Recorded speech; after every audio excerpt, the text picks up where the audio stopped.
Hey, John here. Here's a lick of the day number 117. It's a flashy Dorian tapping run. As usual, I'm going to play it once slowly and then break it down. And after breakdown, I'm going to show you some practice advice that you can apply to this lick and other things as well. If you want the tabs, you have a link down below in the description, and you will also see something here on the screen at some point. I'm going to start here on the 12th fret of the high E string.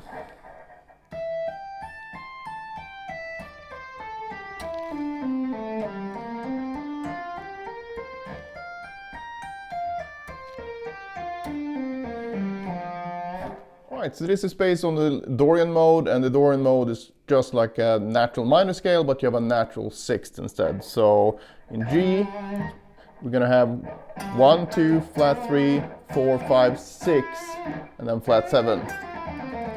So a bit of a more upbeat minor scale, basically. And what's good about this mode is that you can get the Dorian sound simply by playing the minor pentatonic and combining that with the minor pentatonic built from the second degree of the scale. And since we're in G, the second degree in this case will be A. So besides just learning this lick, would be a good idea, if you like the Dorian sound, to experiment with this stuff, because it's basically endless what you can come up with. So you just play something in one minor pentatonic scale, whatever key you might be in, and then you can play the same thing a whole step up. Or I mean, you can change positions and will be in the same position, just change the notes to the other minor pentatonic. But the point is that if you build, if you want this sound in different ways, you can just take whatever minor pentatonic key you're in and then build a minor pentatonic from the second scale degree from in that key. And then you will get a Dorian sound. And the reason for that is that if we look at the notes of the A minor pentatonic, we got the ninth or the second note. I'm looking at everything from the point of G here, right? So G is the root and A will be the second. Then we have the second note of the A minor pentatonic is C, that's the fourth of the G minor scale. And then you have D, which is the fifth. And then you have E, which is the natural sixth, which gives us that Dorian sound. And then the final note is the G, which is the root note of the G Dorian scale. So the most interesting note here then and what actually gives you the Dorian sound is that sixth.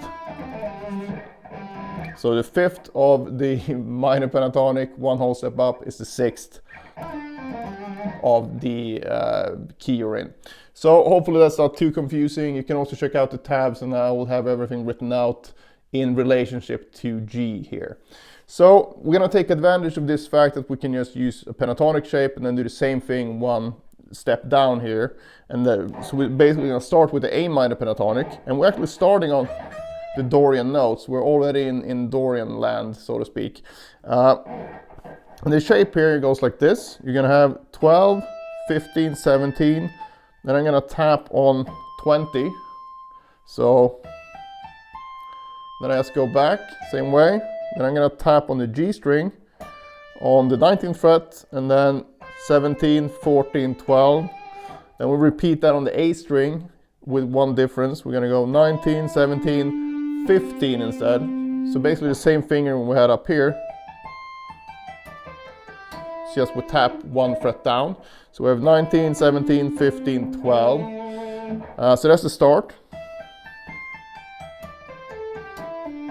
Slide down to G, and then after the slide we just go up exactly the same shape we just did, but in G. So you can probably already see the benefit of using this approach for Dorian and to get a bit of a new Dorian sound, because you can reuse shapes and it will still sound like you know what you're doing.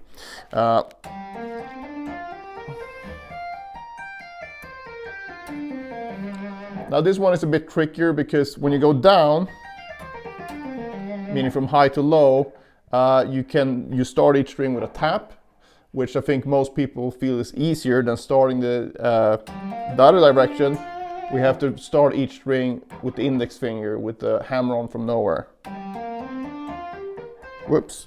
mute it with my shirt.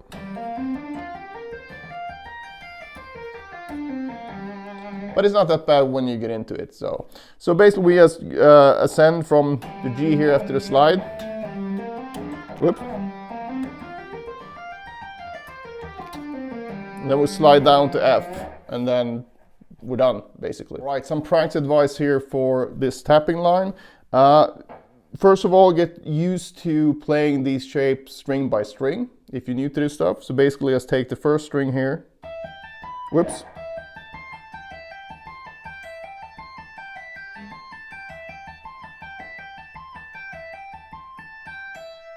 And it's a great idea to apply the looping technique here, what I call the looping technique. So basically, this loops, right? We just can go around and around seamlessly, which means that we can start at any point of the loop, and then it will sound different to our brain, even though we're playing the same notes in the same order. So it will confuse your brain a bit, but that's great, because what happens is that different notes, usually the note that you're starting on, will get what I call the spotlight effect, where it pops out more.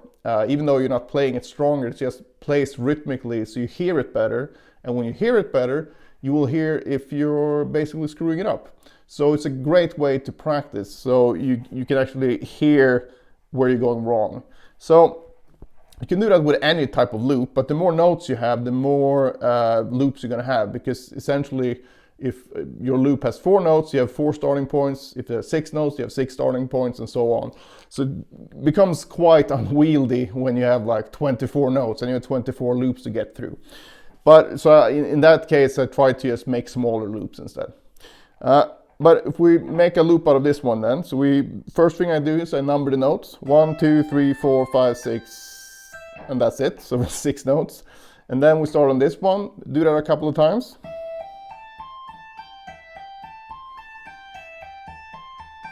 We did 3 times now. Then we start on the second note, and I try to start exactly how I would, start it in the thing. But it doesn't really matter. Even if you would pick it, once you get into the repetitions, you will be in the loop, literally. So the technique is gonna sort itself out.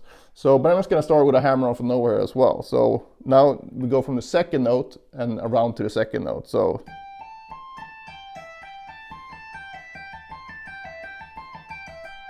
Starting on the third note, 4th note, 5th note, and you see here now I'm actually starting with the tap without actually tapping it, and then do the sort of slight pull off to get this note started. And then we have this note.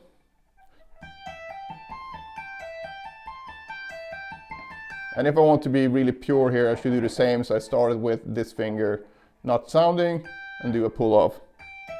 Whoops.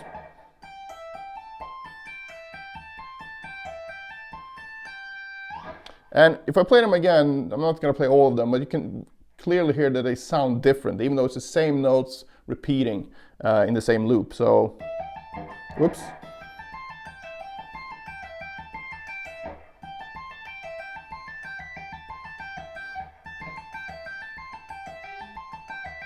And so on. So you can also apply this to any type of loop that you're encountering here. So I would suggest that you find somewhere where you have a problem and then make a small loop out of that and then go through the whole loop. And I think you'll find that really benefits your technique. Other than that, just make sure that you don't overdo it with the tap, because you can sort of get into this competition between the hands where you tap really hard and then this feels like it's weak, and then you pull off and do all this stuff really hard, and then this feels too weak, and you sort of just do it in the wrong way. Try to really pull it back dynamically instead and see how softly can you actually hit the strings while it's still getting a good sound. All right, that's it for this one. If you have any questions, just post them below. Otherwise, I hope you enjoyed it, and see you in the next one.